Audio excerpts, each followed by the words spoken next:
함께 보실 성경 말씀은 신약 성경 디모데후서 제2장 19절부터 21절까지의 말씀입니다.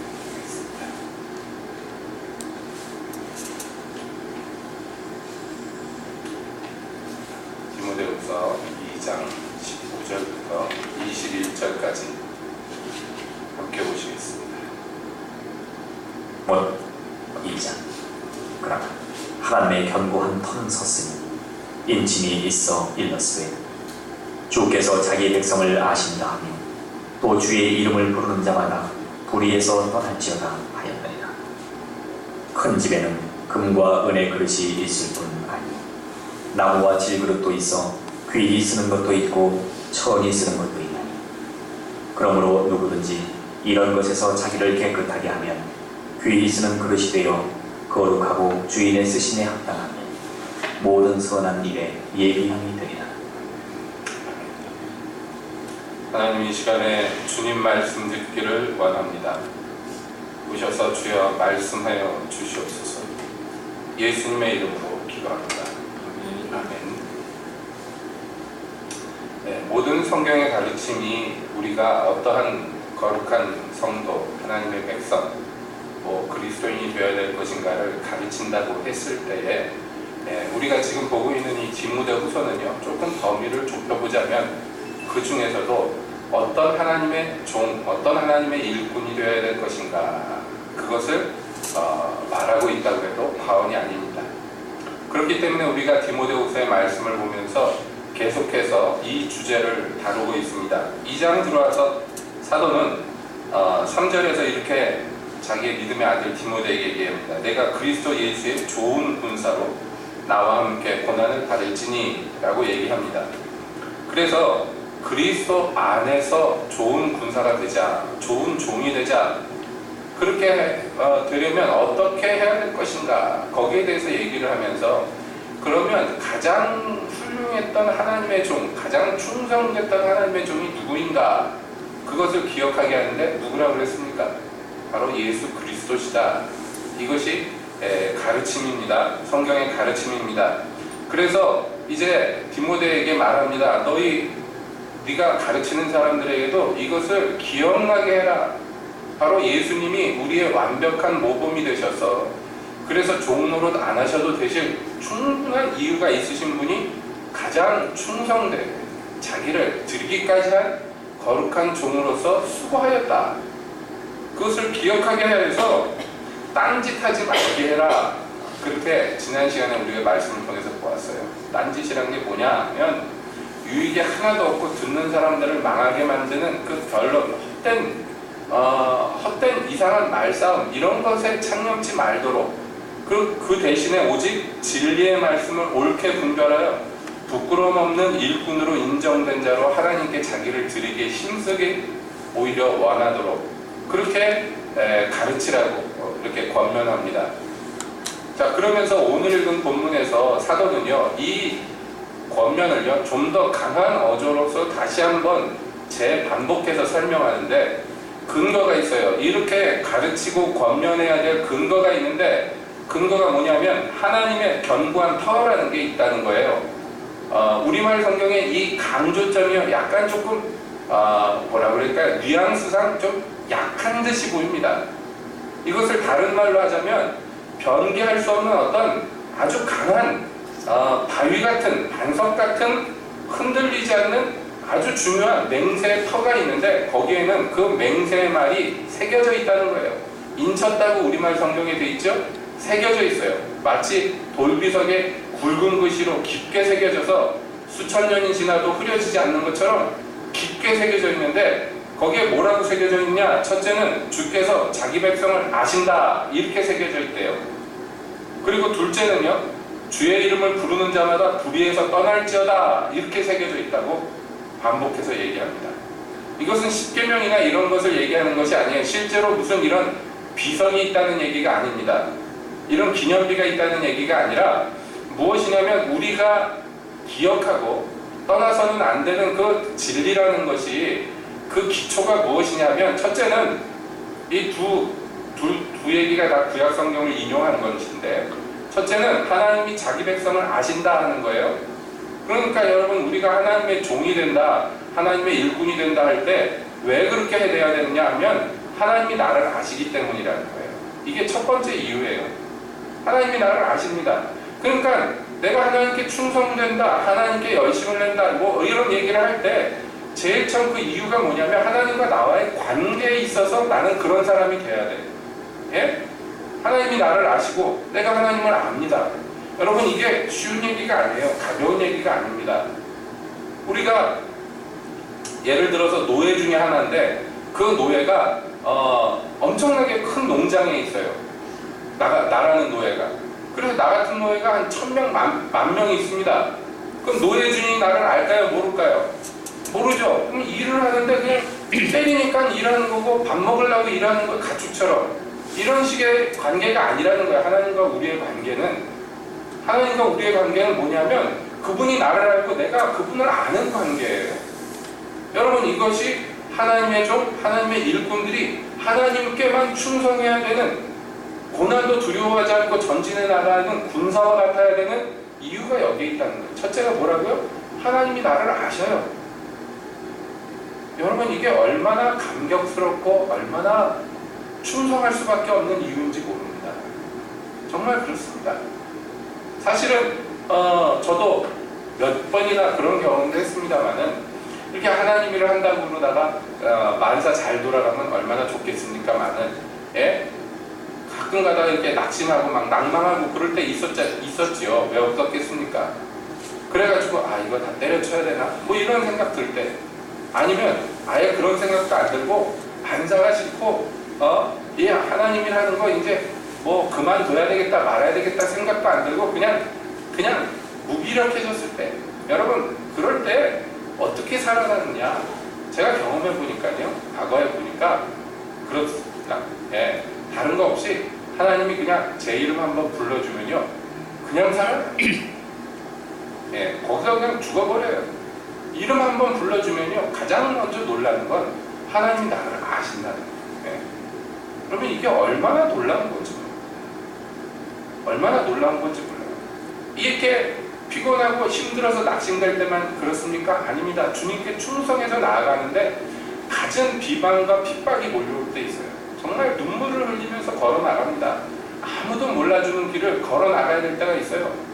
막 걸어 나가는데 그럴 때 예전에 보니까요, 언제 그럴 때 하나님이 위로를 해주시는데 전혀 그런 사정 모르는 사람이 저를 위해서 기도해 준다고 기도해 주면서 그 얘기를 막 하는 거예요. 기도해서 내가 네가 지금 당하는 일을 아는데 누가 너한테 이렇게 얘기를 하고 누가 너한테 저렇게 뒤에서 얘기를 하는데 네가 거기 굴하지 않고 나만 바라보면서 가는구나, 참 잘한다 그러는데 거기서 죽는 거야. 뭐 칭찬해서 좋은 게 아니라 내 사정을 하나님이 아시는구나, 나 같은 것도 관심이 있으시구나. 예? 여러분, 모세가 무엇 때문에 그 말썽 많고 말 안 듣는 것들을 끌고 다닙니까? 그 백성들 몇십 년을 하나님이 모세한테 내가 너를 이름으로도 안다 그랬어요. 너랑 나랑 이름을 부르는 관계다. 그냥 많은 군중 중에 하나, 1년 번호로 쭉 붙은 그런 존재가 아니라는 거예요. 여러분, 그것이 성도로 하여금 군사가 되게 하고요, 예? 무능력자로 하여금 능력이 없음에도 불구하고 피땀 흘려서 수고하는 농부가 되게 하는 것이에요. 그렇죠? 이게 그 비결입니다. 이게 그 비결인 거예요. 주님이 자기 백성을 아신다. 여러분, 이게 우리 믿음의 터에 딱 새겨져 있어요. 지워지지 않도록 하나님이 인을 쳐서 새겨놨어요. 이걸 봐야 돼. 이거를 기억하게 하라는 거예요. 이걸 보라는 거예요. 이 사실을 깨달으라는 것입니다. 기억하라는 것입니다. 여러분, 이것을 아는 자치고 자기를 주님께 안 드리고 헌신하지 안 하는 사람이 과연 있겠습니까? 네? 몰라서 그러고 잊어버려서 그러지, 그렇지 않아요? 물론 안 그런 사람도 있을지도 모르죠. 하나님이 이름 부를 때 숨어가 다니는 사람도 없잖아 있기는 합니다만은, 그러나 저 같은 경우에는 이름 한 번만 불러줘도 그냥 더 필요한 것도 더 바랄 것도 없고 그걸로 그냥 족하더라고요. 주님이 나를 아시는 거예요. 여러분 생각해 보세요. 창세 이후로 인간이 얼마나 많았겠고 지금 살아있는 인간이 얼마나 많고 앞으로 태어날 인간이 또 얼마나 많겠습니까?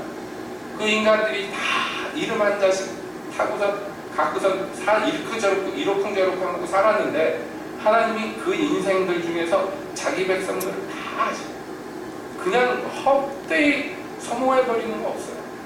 여러분 바둑 두는 사람들이 바둑판에 자기가 흑돌을 줬든 백돌을 줬든 돌을 막 둡니다마는 여러분 바둑 기사들이 그런 얘기들 하죠. 사석이라는 거 죽을 싹자 써서 사석이라는 거 압니까? 죽을 자리인지 아는데 놔야 되는 게 사석이에요. 예. 그거는 이기기 위해서 그냥 죽는 데 갖다가 꼬나 박는 거예요. 여러 가지 이유로 유혹하기 위해서 아니면 방어하기 위해서 공격하기 위해서 여러분 그 바둑돌에 무슨 애정이 있겠습니까? 그 판에서 이기기 위해서 그냥 쓰는 수단일 뿐이지 그 돌 하나에 무슨 바둑기사가 무슨 애정이 있겠습니까? 우리는 하나님과 그런 관계가 아니에요. 하나님의 큰 목표를 위해서 그냥 소모되는 소모품이 아닙니다. 지금 현대사회의 가장 큰 문제가 무엇입니까? 연락에 돈 벌어먹고 살려고 일하는데 사람들이 자기 스스로가 그냥 이름도 없는 부속품이라고 자꾸 느껴지는 거죠. 예. 그게 이제 현대사회의 문제잖아요. 사람들이 거기에서 자기 인생의 가치를 깨닫지 못하니까 느끼지 못하니까 그냥 인생을 막 허비하고 우울증 걸리고 자살하고 막 그러는 거 아니에요. 여러분 그리스도인은 그렇지 않다는 거예요. 우리가 죽기 살기로 하나님께 순종하고 봉사하고 이거 해라 저거 해라 종처럼 노예처럼 떠밀려 사는 거 아니에요. 주님이 나를 알기 때문에 딱 하나 그 이유 때문에 자기 몸 분수하게 마땅히 그냥 아무 꺼리낌 없이 내어줄 수 있게 되는 것이에요. 이게 그리스도 안에 있는 비밀 아니에요. 이걸 발견해야 된다는 것입니다. 지금 성경은 얘기하는 거 이걸 발견해야 된다고. 그래야지 헛소리하고 무슨 부활이 지나갔네 뭐 했네 이런 소리 하는 자들이 없어진다는 거예요. 이 명백한 진리를 그러므로 우리는 잊어서는 안 됩니다. 여러분 다 아시는 줄로 알지만은 살다 보면 잊지 않아요. 자꾸. 그러면 자기 가치가 얼마나 대단한지를 몰라요. 자기가 얼마나 존귀하고 귀중한 사람인지 모릅니다. 그래서 자기를 그냥 방임해버립니다. 타락에 방임하고 죄악에 방임하고 삶에 그냥 방임해버립니다. 그렇지 않아요. 주님은 여러분을 존귀하게 해요. 내가 너희 이름을 손바닥에 써놔. 그걸 들여다보면서 홀로 기뻐하시다.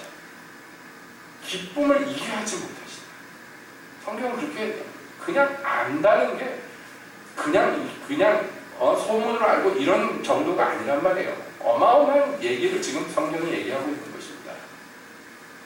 그래서 이것이 우리를 움직이게 하는 원동력이 됩니다. 그런데 그 움직임에 더 크게 더 활발하게 힘을 북돋는 것이 있는데 그게 뭐냐면 이 사실을 깨달은 자마다 주의 이름을 부르는 자마다 하나님이 자기 백성을 알아서 이름을 불러주는데 그 사실을 깨달은 사람은 뭐래요? 주의 이름을 불러요. 서로 이름을 불러요. 서로 사랑하기 때문에 이름을 부릅니다. 예. 그냥 주여 하는 것이 아니에요. 이것은 내가 그리스도를 예수님을 안단 말이에요. 여러분이 예수님하고 부르면 예수님이 여러분 아무개야 부르고 여러분 이게 얼마나 비밀하고 얼마나 놀라운 관계입니까? 지금 그것을 성경이 묘사하고 있는 거죠. 그렇게 주의 이름을 부르는 자는 주의 이름을 부르고 주가 내 이름을 부르고 그러다 보니까 퍼뜩 깨닫는 게 있는데 내가 주님한테 주님의 짝으로서 너무너무 부족하고 너무너무 모자라고 너무 모질이고 형편이 없어요.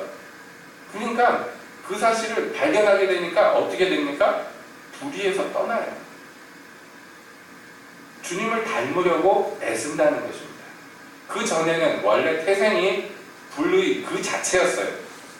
의의가 없었어요. 그냥 의의가 없는 존재예요. 죄악 덩어리입니다. 원래가. 그런데 원래 자기에 만족하지 못해요. 거기에 그냥 머무르지 못합니다. 왜냐하면 내가 이름을 부르고 나의 이름을 불러주는 그분을 발견했기 때문에, 그분 안에 있는 나를 발견했기 때문에 더 이상 그냥 머무를 수가 없어요. 그래서 자기 자신의 존재를 부인하고 그 불의를 벗어던지고 다른 존재가 되기를 원하게 되더라. 이것이 여러분 하나님의 종, 하나님의 군사가 되는 그 터입니다. 그 터에 이 맹세가 새겨져 있는 거예요. 이것이 얼마나 신비롭고 얼마나 놀라운 얘기인지 모릅니다. 사도는 이 진리의 터를 먼저 근거로 내놓습니다. 우리가 열심내고 충성해야 되는 거 구호 외쳐서 되는 거 아니라 그랬어요. 예? 이데올로기로 되는 거 아니에요. 또는 의무조항, 새로운 율법조항으로 되는 거 아닙니다. 무엇으로 되느냐? 이 터로 말미암아 시작이 된다는 거예요. 이 하나님이 세우신 견고한 터가 여기에 다리를 딱 붙이고 뿌리를 내리고 그 다음에 이제 눈을 똑바로 뜨고 전진해 나가는 자들을 향해서 얘기하는 거예요. 비유를 또 하나 듭니다. 큰 집이 있어. 가난해가지고 간장종지 같은 거 하나 있는 집 아니야. 큰 대갓집이에요. 그 대갓집에는 보니까 금그릇도 있고 은그릇도 있고 나무그릇, 질그릇, 그래서 귀 쓰는 것도 천이 쓰는 것도 있지 않느냐. 일반적으로 이 당시 살던 사람들 귀족 집안을 보면 그렇지요. 당연히 로마 시대 때 귀족 집에 그릇이 얼마나 많습니까? 그 조선시대까지만 해도요, 웬만하면 아주 가난한 집 빼고는요, 보통 밥 먹는다 그러면은 독상을 다 차려줬습니다. 조그만 소반이더라도 반찬 몇 가지 없더라도. 이게 조선의 풍습이었는데요. 일제가 들어와가지고 밥그릇 뺏어가고 뭐 이것도 뺏어가고 저것도 뺏어가고 그러면서 풍습을 바꾸도록 명령을 한 것이 요즘 우리가 밥 먹는 것처럼 한 상에 둘러앉아서 먹는 거예요. 이게 어떻게 보면 일본식이거든요. 이게 6.25 지나면서 그냥 우리나라 풍습으로 굳어졌는데, 옛날에는요, 사실은 한솥밥을 먹어도 그 어른이면은 다 자기 밥상 앞에다 놓고 다 상을 따로 차려줬습니다. 그러니까 옛날 집들은, 대갓집들은 그릇들이 많지요. 그릇들이 많을 뿐만 아니라 손님, 그러니까 한솥밥 먹을 수 없는 사람들이 오면은, 손님들이 오면요, 그 손님들은요, 조그만 솥에다가 밥을 따로까지 지어줬어요. 이 우리나라 대갓집 풍습을 얘기하는 것입니다. 그러니 그릇이 얼마나 많고 밥상이 얼마나 많았겠습니까? 그러니까 옛날 대갓집들은 밥상이, 조그만 밥상들이 줄줄줄줄 걸려있는 거예요. 상상이 가셔요? 그 부엌에 그냥 밥상이고 뭐고 줄줄줄. 지금 종갓집 오래된 집들 보면 그 상 많은 집들이 있어요. 지금도 보면 그게 남아가지고 조그만 상들 많습니다. 중간상도 많지만, 여러분 그런 집을 상상해 보세요. 그릇이 얼마나 많고 용도가 얼마나 많겠습니까? 지금 이것은 하나님의 나라에 대한 비유 중에 하나입니다. 자, 이 비유 앞에서 우리는 구경꾼이 아니에요. 왜냐하면 우리는 참가자고 심지어 그 그릇들 중에 하나가 돼야 된다는 것이에요. 지금 사도가 이야기하는 명확한 초점을 여러분들이 이해하시기 바랍니다. 그렇기 때문에 누구든지 이런 것에서 자기를 깨끗게 하면 귀 쓰는 그릇이 된다는 사실을 깨달아요. 여기 귀하다는 것은 금그릇, 은그릇을, 외면을 얘기하는 게 아닙니다. 착각하지 마십시오. 예를 들어서 크게 사람 많은 목회를 하는 그런 목사님들은 귀 쓰는 그릇, 저같이 이렇게 시골에서 몇 명 안 넣고 목회하는 사람은 좀 천이 쓰는 그릇, 이런 거 아닙니다. 외형적인 얘기를 하는 거 아니에요. 어떤 분이 천국에 갔더니 예수님 옆에 자기는 어디 수염 허옇게 기른 사람들이 앉아있을 줄 알았는데 처음 보는 아줌마들이 예수님 옆에 왕같이 앉아있더라.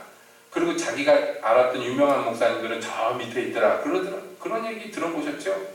그래서 예수님, 저 권세 있는 영광스러운 자리에 앉은 저 여인네들은 뭡니까? 그랬더니 평생 아무도 모르게 예배당 구석에서 홀로 하나님의 나라를 위해서, 교회를 위해서 눈물로 기도하던 여인들이다. 남자들은 그런 거 하기 싫어가지고 밖에 나가서 외형적인 일들, 영광받는 일들을 힘썼는데 그 천국에서는 안 쳐준다는 거예요. 그런 얘기 들으면은 실체인가? 근데 성경에 비춰봐도 맞는 것 같아요. 여러분 생각해보세요. 예수님 옆에 그 갈릴리에서 어부하던 사람들, 건장한 사람들, 터프한 사람들, 칼 차고 다니는 사람들이 없었던 거 아닌데 예수님 붙들려 가니까 다 도망가고 예수님이 십자가 지고 갈 때 뒤쫓아간 게 여자들이에요. 예, 예루살렘의 여자들. 울면서 쫓아갔던 여자들. 울면서 쫓아가는데 예수님 채찍질하던 로마 군인들이 그 여자들 가만히 있겠습니까? 쫓아오는데 욕이라도 하고 침이라도 뱉고 발길질이라도 하고 그랬겠지요. 그래도 울면서 쫓아가 예수님 십자가 그 못 박히는데 쫓아간 남자는 요한 하나밖에 없어요. 그 제자들 중에 막내 비리비리한 요한. 나머지 형들은 다 어디 갔어요? 여러분 천국을 어떻게 보면 그와 흡사한 것 같아요. 귀히 쓰는 그릇은 딴 그릇이 아닙니다. 이 주님께 기쁨으로 쓰일 수 있는 그릇들이 따로 있는 것입니다. 세상에서 영광 받는다고 하나님 앞에서도 귀히 쓰는 거 아니에요. 뿐만 아니라 여기 천이 쓰인다는 것이 사실 이 안에 내포되어 있는 얘기가 굉장히 무서운 얘기인데요. 쓰이긴 쓰여요. 쓰이는데 가치가 없이 쓰인다는 것이에요. 여러분 물을 따라 마셔도 제가 손에 들고 있는 이 컵은 스테인리스로 돼가지고 제가 계속 씁니다. 주회장창 쓰죠? 근데 저 뒤에 여러분 정수기 옆에 붙은 컵은 몇 번 씁니까? 종이컵은? 일회용이라고 그래요. 우리가 일회용. 똑같이 물을 담아서 마시는 용도로 쓰이지만 가치가 달라요. 그렇지 않아요? 지금 사도가 이야기하는 건 이거예요. 너희가 왜 불의에서 떠나서 스스로를 거룩하게 존귀하게 그렇게 자꾸 변화시켜야 되느냐? 쓰이되 되도록이면 귀한 그릇으로 쓰여서 아껴 쓰는 그릇. 심지어는 뭐라고 지금 얘기하느냐면 주인의 쓰기에 합당하여 모든 선한 일에 예비하는 그릇. 이게 거룩한 그릇이에요. 우리말로 막 번역해 놓으니까 조금 복잡한데 쉽게 얘기하자면 이것입니다. 주인이 쓸 용도가 있는데 그것을 위해서 미리 준비해서 쓰신다는 거예요. 그 그릇을. 여러분 일회용 그릇을 미리 준비해서 쓴다고 얘기하지 않죠? 그냥 손에 잡히는 대로 쓰는 거예요. 그냥. 그렇죠? 똑같이 젓가락질을 해도 금젓가락, 은젓가락 있고 그냥 나무로 대충 만들어서 배달 음식에 끼워가지고 공짜로 주는 그 나무젓가락. 여러분 몇 번 씁니까? 그 나무젓가락. 곱게 닦아서 또 씁니까? 아니잖아요. 여러분 이게 쓰임새가 있지만은 쓸모가 있지만은 가치가 있게 쓰이고 귀하게 관리받으면서 쓰이는 그릇이 있고 그리고 다 쓴 다음에는 깨끗이 닦아서 찬장에 넣어놓는 그릇이 있고 다 쓰면은 주섬주섬 찌그러뜨려가지고 쓰레기통에 버리거나 재활용품에 집어넣는 그릇이 있는 거예요. 이게 얼마나 다르냐 생각해 보십시다. 여러분 다윗이 기름 부음 받았어요. 열매 살 때 기름 부음 받아가지고 그가 결국에는 통일 이스라엘 왕국에 어떻게 보면은 진짜 의미 있는 최초의 왕이 되었고 예수님의 조상이 되는 큰 영광을 얻었습니다. 그런데 그가 그렇게 하나님의 마음에 합한 왕이 될 때 제일 크게 쓰임받았던 사람이 누굴까요? 그를 연단하여서 그렇게 훌륭하게 만드는데 사울이에요. 사울이에요. 왕이란 게 뭔지 처음 길을 낸 사람도 사울이고 그렇지 않아요? 그를 그 시골 바닥에서 불러다가 등용해가지고 장군 만들어준 사람도 다 사울이고요. 그를 핍박하고 죽이려고 해가지고 하나님만 오직 바라보고 도망다녀가지고 하나님만 아는 사람 만드는 것도 사울이에요. 얼마나 잘 쓰였어요. 하나님의 용도에. 근데 어떻게 됐어요? 마지막에 자살했어요. 귀신 들린 여자 찾아가가지고 수치를 당하고 마귀한테 놀림거리 되고 그리고 시체도 제대로 간수가 안 됐어요. 모가지는 저 이방 성문에 걸리고 몸뚱아리는 그냥 길바닥에 버려졌어요. 얼마나 비참하게 죽었어요. 여러분 예수님이 십자가에 못 박히는데 어떤 속 모르는 인간들은 그럽니다. 가룟 유다가 없었으면 예수님이 십자가를 어떻게 지냐고 가룟 유다가 불쌍하지 않냐고. 예수님 가론유다 불쌍하다고 그랬어요. 차라리 나지 않는 게 나을 뻔했다고 그랬어요.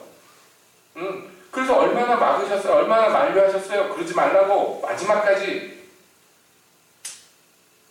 그런데요, 고집스럽게 가가지고 결국에 예수님 팔아먹었어요. 맞아요. 예수님 십자가에 못 박히는데 쓰였어요.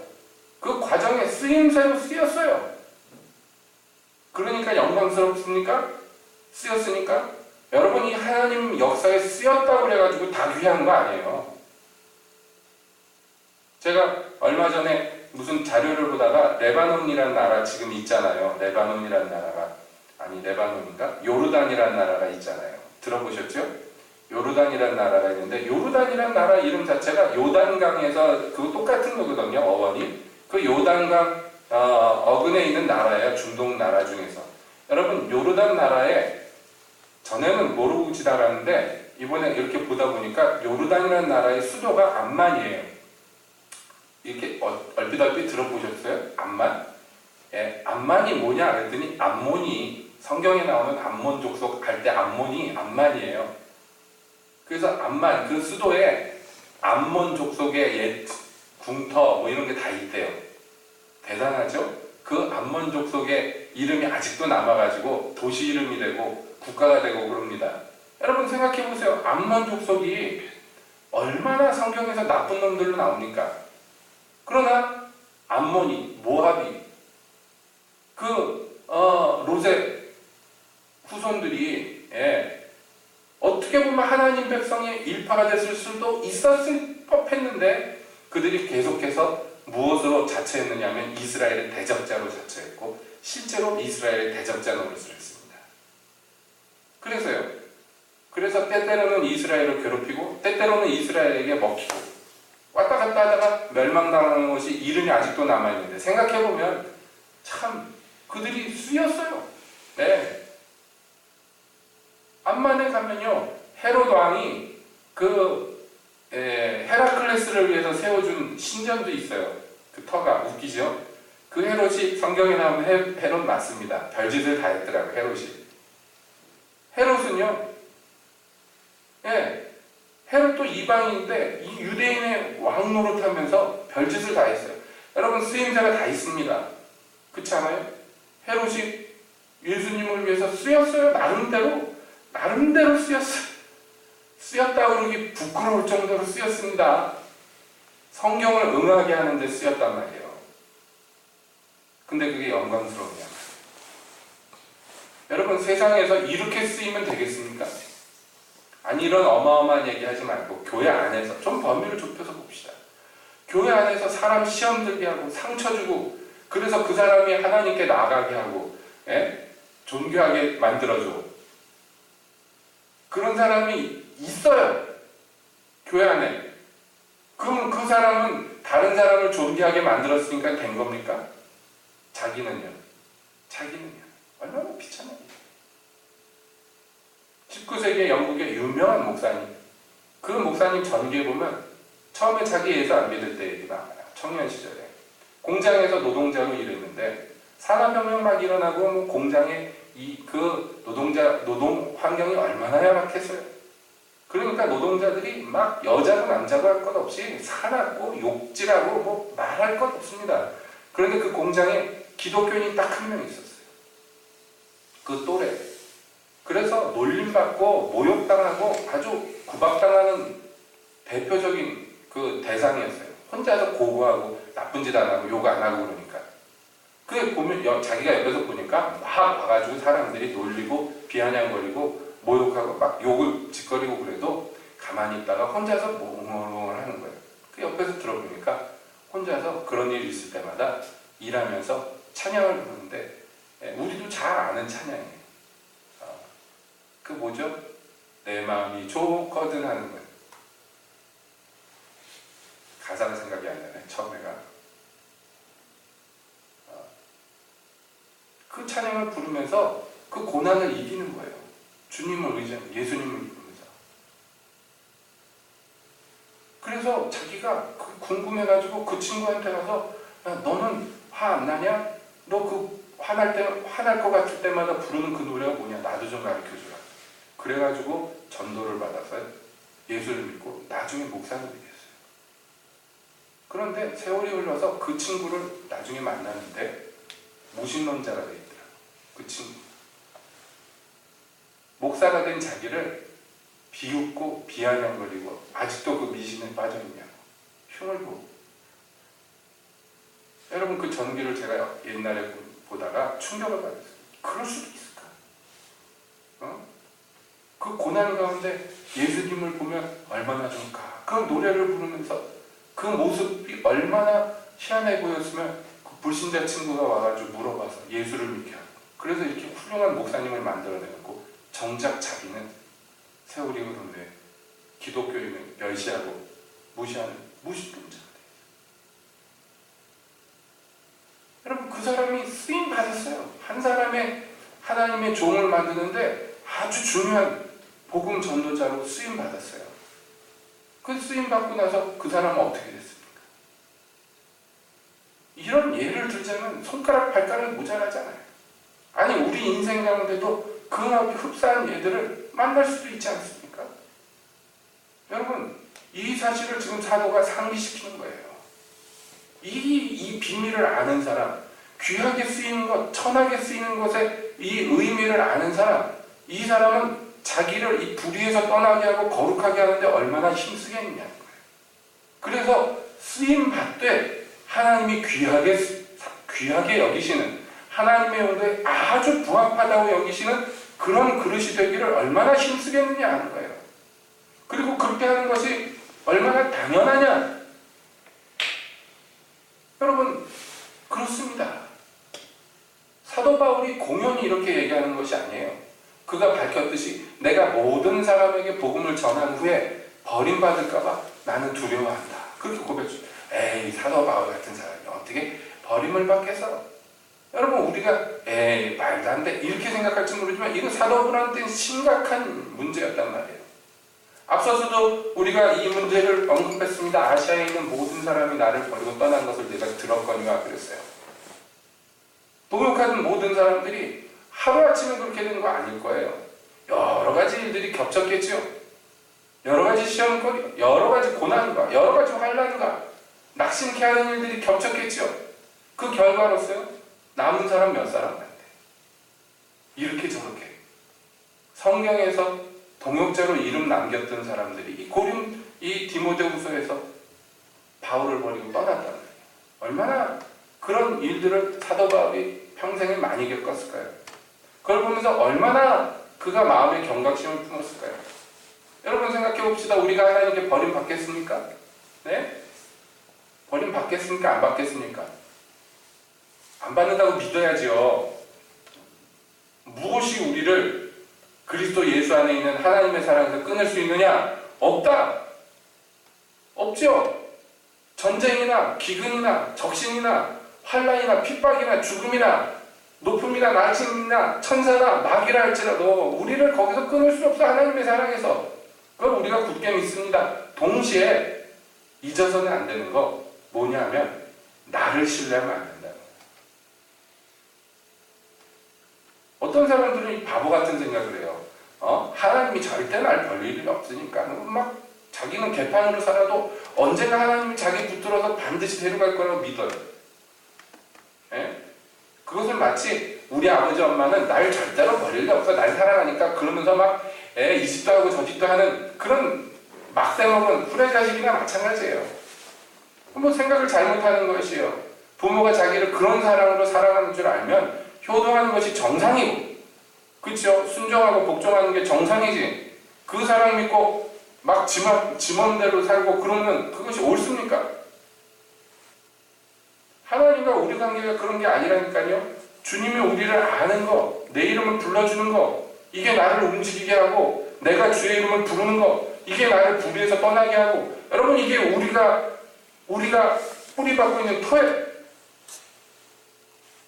그러니 이 사실에 입각해가지고 이제 주님 앞에 좀 더 충성스러운 종, 좀 더 열심내는 종이 되기를 원한다면, 그런 자들이라면 기왕에 쓰이는데 기왕이면 용도에 잘 맞는 거룩하고 존귀한 주인이 기뻐하는 그릇 되기를 힘주는 게 이상하냐 말이에요. 그게 정상이지.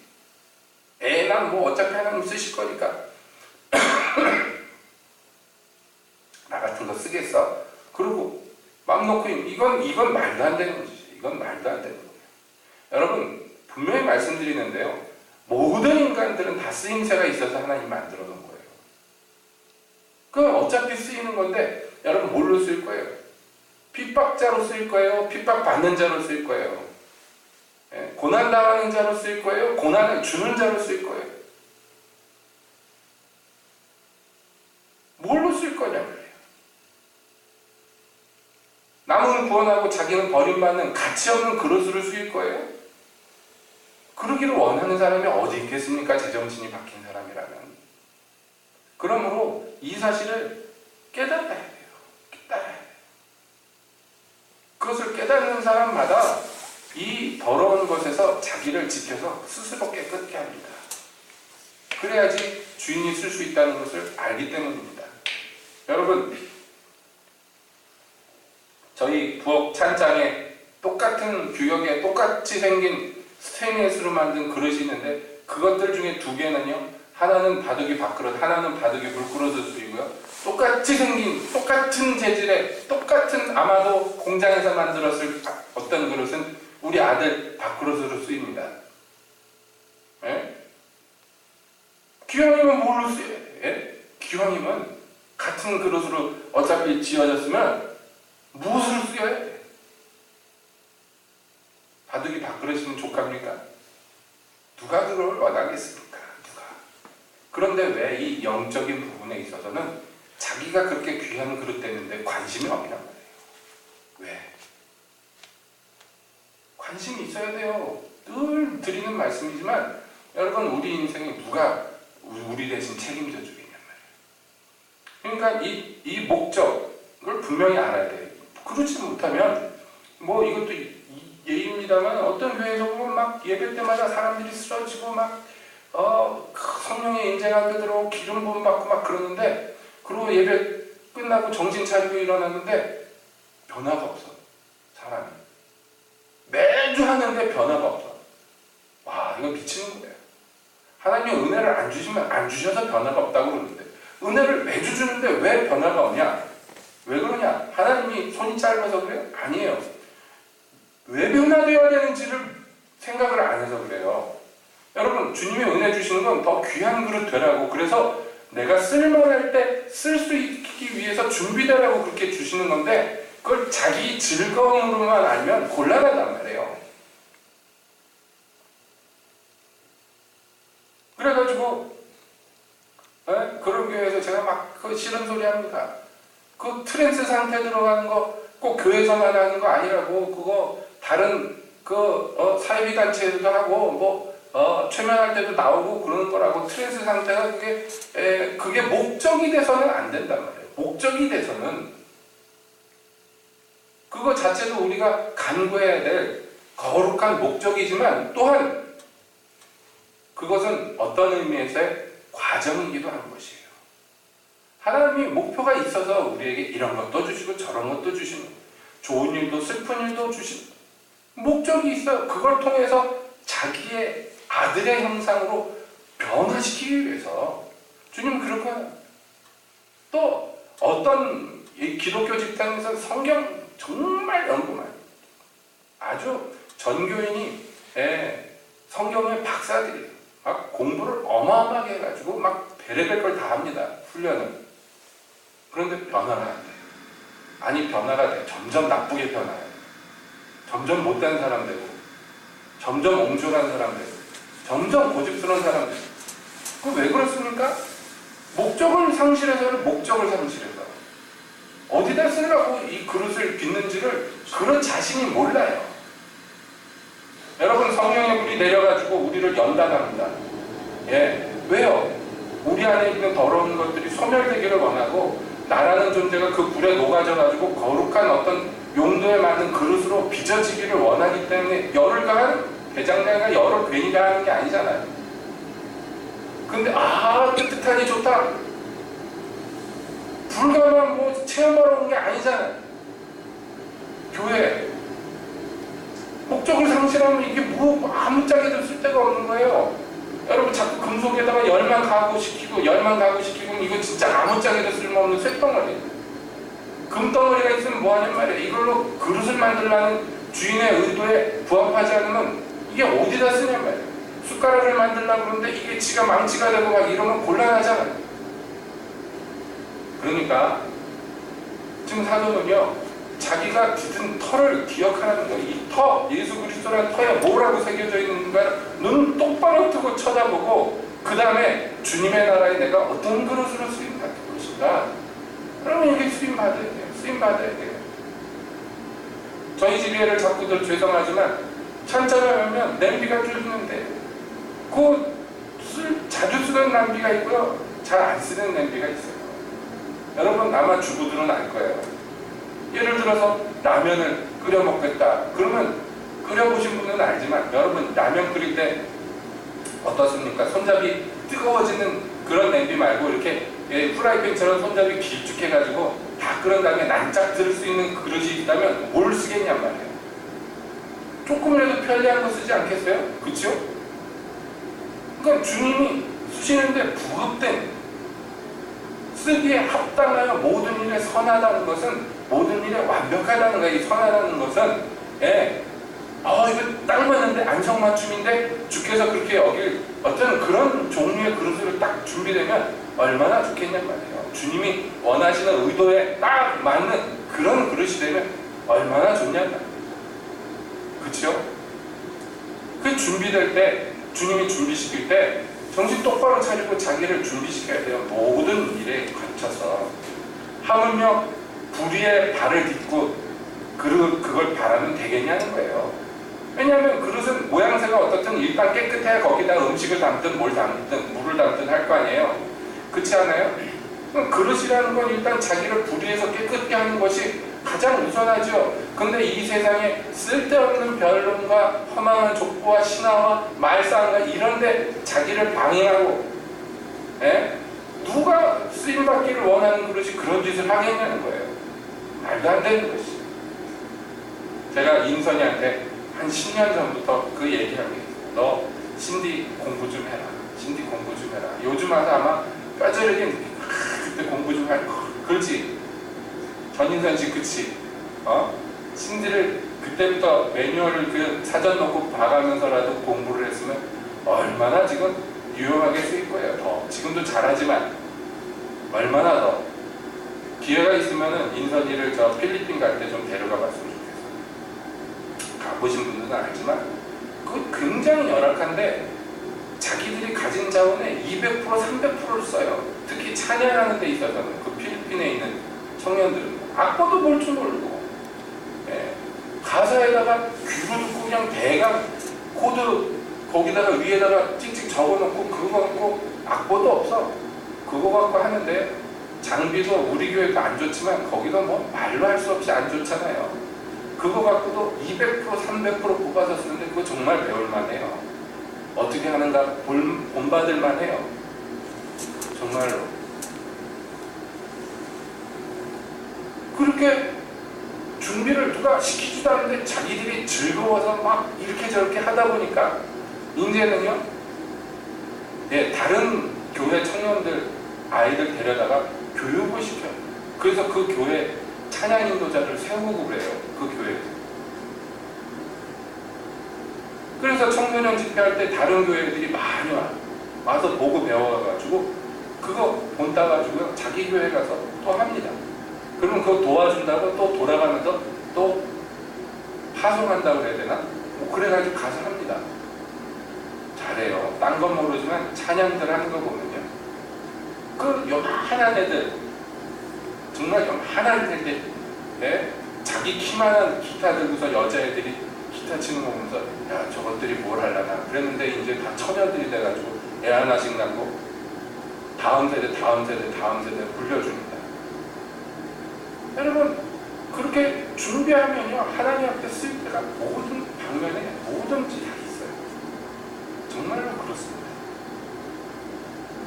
그래서 제가 간판집 할 때 컴퓨터 학원 간판을 해줬는데 돈을 하는 거예요. 장전 받으러 맨날 가는데 원장이 맨날 도망다녀요. 기다리고 있잖아요. 돈 받으려고 기다리고 있는데 그때만 해도 컴퓨터 하는 사람들이 없었죠. 그 조그만 초등학생들이 쉬는 시간에 컴퓨터 갖고 막 게임하는데 게임 해봐야 뭐 테트리스 이런 건데요. 그거 처음 보니까 신기하잖아요. 야 그거 어떻게 하는 거냐. 야. 그러면 굉장히 무시해요. 이것도 모르는 사람이 여기 와서 왜 앉아있냐고 막 굉장히 무시하는데 제가 무슨 생각이 들었냐면 진짜 이것도 모르는 인간들면 얘네들이 좀 나이 들면은 인간 취급도 못 받겠구나 그런 생각이 퍼뜩 들더라고요. 그래서 원장님한테 얼마 받을 거 있는데 그거 저기 학원비로 퉁칩시다. 6개월인가? 그래가지고 학원을 다녔어요. 그래서 컴퓨터를 배우기 시작한 거예요. 제가 그 노가다하고 밤에 피곤한데도 그냥 일 끝나고서 가면요 그 여자 선생들이 인상을 막 썼어요. 지금은 알아요 왜 그런지. 냄새가 얼마나 났을 거예요. 꼬질꼬질해가지고 작업복 입고 들어가면요. 그래도 배우러 왔는데 안 가르쳐줄 수는 없잖아요. 그러니까 이것도 가르쳐주고 저것도 가르쳐주고 조금씩 배우는데 그 꼴을 옆에서 원장이 보다가 미안하기도 하고 그랬는지 자기 컴퓨터 하나를 줬어요. 저도 집에서 한번 해보라고. 그래서 제가 컴퓨터를 갖게 됐어요. 하드디스크도 없고 디스켓 하나 꽂아가지고 쓰는 지금 같으면 상상도 못할 컴퓨터죠.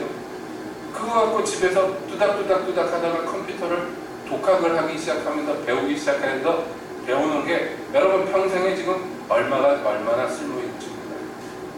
제 또래 목사님들 중에 컴퓨터 못하는 사람 아직도 있어요. 학교 다닐 때 제가 가르쳐 줄 테니까 컴퓨터 기초라도 배우자고 했는데도 설레설레 안 배운 사람들 지금 고생 많이 할걸요. 목회하면서 아닌가? 그런 교회는 전도사님들이 고생하죠. 시키기만 하면 되니까. 전도사 생활할 때 고생 많이 했어요. 얼마나 전화하고 도와달라고 집에 찾아오고 자기네 교회 주보를 왜 저한테 와서 해달라고. 여러분 그런 거라도 아무튼 하나님이 은혜로 배우게 해놓으시니까 평생에 다 쓸모없어요. 평생에 다. 하물며 영적인 것 뭐 말로 할 수 없습니다. 그때 무슨 생각이 그렇게 들었는지 모르지만 제 청년 때 어디서 성경 가르쳐준다 그러면 뭐 이사정 저사정 안 보고 어디서 영적인 훈련 시켜준다 그러면 어디를 쫓아가고 정신없이 쫓아다니고 정신없이 배우고 정신없이 사역하고 그랬던 것이요. 평생에 얼마나 큰 도움이 되고 평생에 얼마나 크게 쓰임받는지 몰라요. 여러분 오늘이라고 늦은 거 아니에요. 여러분 마음을 바꾸셔야 돼요. 주님께 쓰임받기를 원합니까? 다시 말씀드립니다. 안 쓰임받는 사람은 없어요. 어떤 용도로도 쓰임받아요. 그런데 주님의 영광, 주님의 기쁨으로 쓰임받기를 원하느냐 말이에요. 원하십니까? 예? 오늘은 사실은 기념비적인 날이죠. 우리 전인선 씨가 홀로 처음으로 혼자 인도한 날이냐 오늘이. 그죠? 일기에 쓸만한 정말 기념비적인 날인데 혼자 인도해보니까 어떻습니까? 기뻐요? 기쁘고 말면 안 돼. 내가 이것을 더 준비해야 되겠구나. 내가 또 저것을 더 준비해야 되겠구나 하는 그런 생각도 한편 있어요. 기쁘고 감사한 거야 뭐 말할 것도 없지만은 여러분 저도 마찬가지고 누구라도 마찬가지고 처음 시작할 때 처음 사용받을 때 어떤 부분에 처음 사용받을 때 두렵고 떨리는 말할 것도 없습니다. 그러나 잊지 맙시다.